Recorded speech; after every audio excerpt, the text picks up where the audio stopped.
गज अश्वपती भूपती प्रजापती स्वर्ण रत्न श्रीपती अष्टवधान जागृत अष्टप्रधान वेष्टित न्यायालंकार मंडित शस्त्रास्त्र शास्त्र पारंगत राजनीती धुरंधर पौड प्रताप पुरंदर क्षत्रिय कुलावतंस सिंहासनाधीश्वर महाराजाधीराज राजा छत्रपती शिवाजी महाराजांचा सन्माननीय व्यासपीठ वंदनीय गुरुजन वर्ग व येथे उपस्थित माझ्या बालमित्रांनो आणि मैत्रिणींनो सर्वांना माझा नमस्कार. आज मी येथे एका अशा महान व्यक्तीबद्दल बोलणार आहे ज्यांचा मला तुम्हालाच नाही तर संपूर्ण देशालाच अभिमान आहे. ते थोर व्यक्ती म्हणजे राजे शिव छत्रपती. कलम नव्हते कायदा नव्हता तरीही सुखी होती प्रजा. कलम नव्हते कायदा नव्हता तरीही सुखी होती प्रजा. कारण सिंहासनावर होता माझा छत्रपती शिवाजी राजा. कारण सिंहासनावर होता माझा छत्रपती शिवाजी राजा. छत्रपती शिवाजी महाराज यांचा जन्म 19 फेब्रुवारी 1630 रोजी शिवनेरी किल्ल्यावर शिवाई मातेच्या मंदिरात झाला. त्यांचा जन्म शिवाई मातेच्या मंदिरात झाल्यामुळे त्यांचे नाव शिवाजी असे ठेवले. त्यांच्या वडिलांचे नाव शहाजी राजे भोसले व आईंचे नाव जिजाबाई असे होते. इतिहासाच्या पानावर रयतेच्या मानावर मातीच्या कणावर आणि विश्वासाच्या प्रमाणावर राज्य करणारा राजा म्हणजे राजे शिवछत्रपती. जिजामाता शिवरायांना रामायण महाभारतांच्या गोष्टी सांगत शिवाजी महाराज जीवाला जीव देणाऱ्या मावळ्याबरोबर रायरेश्वरच्या मंदिरात जाऊन स्वराज्य स्थापन करण्याची शपथ घेतली. त्यांनी तोरणगड जिंकून स्वराज्याचे तोरण बांधले. त्यांनी गावात राहणाऱ्या मावळ्यांची सेना तयार केली आणि त्या सेनेला घेऊन विजापूरचा किल्ला जिंकला. हिंदू धर्म सोडून दुसऱ्या धर्माचा स्वीकार करणाऱ्या लोकांनाही त्यांनी हिंदू धर्मात परत घेतले. गोब्राह्यम प्रतिपालक म्हणून लोकांनी त्यांना किताब दिला. दान धर्म करताना त्यांनी कधीही हिंदू मुस्लिम असा भेद केला नाही.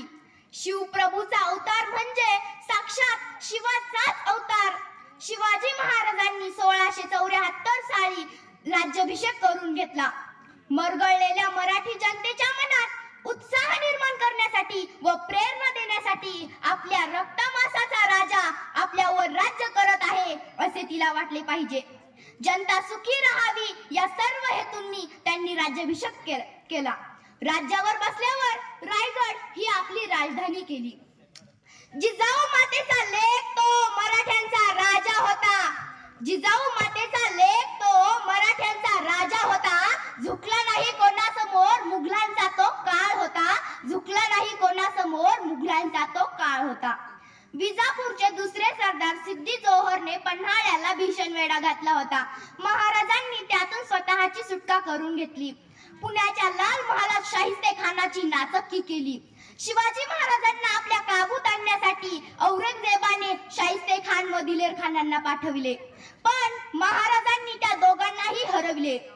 हुशार, स्वामीनिष्ठ, करारी व अनुभवी अशा दादोजी कोंडेबांकडून लष्करी शिक्षणाबरोबरच राज्यकारभाराचेही शिक्षण घेतले.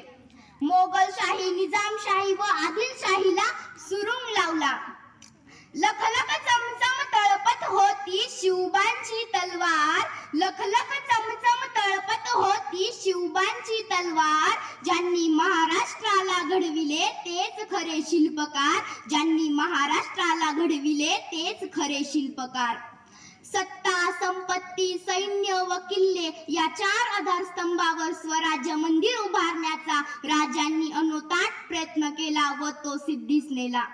तोरणा, राजगड, कोंढाणा आणि चाकण हे किल्ले घेताच आदिलशहाने शहाजी राजांना कैद केले. पण त्यावेळी महाराजांनी दाखवलेले कौशल्य, धडाडी, युद्धनीती ही कोणत्याही धुरंधर नेत्याला साजेशी अशीच होती. अफजल खानासारख्या शक्तिशाली सेनापतीच्या पोटात वाघनखे खुपसून मोठ्या चातुर्याने त्यांनी त्यांचा वध केला. स्थल सेनेबरोबरच आरमारही संघटन केले व तीही साधन सामग्री वाढवली. त्या काळात मराठी भाषेची खूप प्रगती झाली होती. नभी चंद्र सूर्य तारे सारे मिळूनी जयघोष करती. नभी चंद्र सूर्य तारे सारे मिळूनी जयघोष करती. त्रिखंडात गाजत राही अशी शिवबांची कीर्ती, अशी शिवबांची कीर्ती. समर्थ रामदासांनी असे म्हटले आहे की धर्मासाठी बलिदान होईल, मरा मारा आणि स्वराज्य प्राप्त करा. हे वचन त्यांच्या अनेक भक्तांनी ऐकले, पण पूर्ण रूपात ज्यांनी ते साकार केले ते थोर व्यक्ती म्हणजे राजे शिवछत्रपती. 3 एप्रिल 1680 मध्ये शिवरायांनी आपली जीवन यात्रा संपवली. एवढे बोलून मी माझे भाषण संपवते. जाता जाता एवढे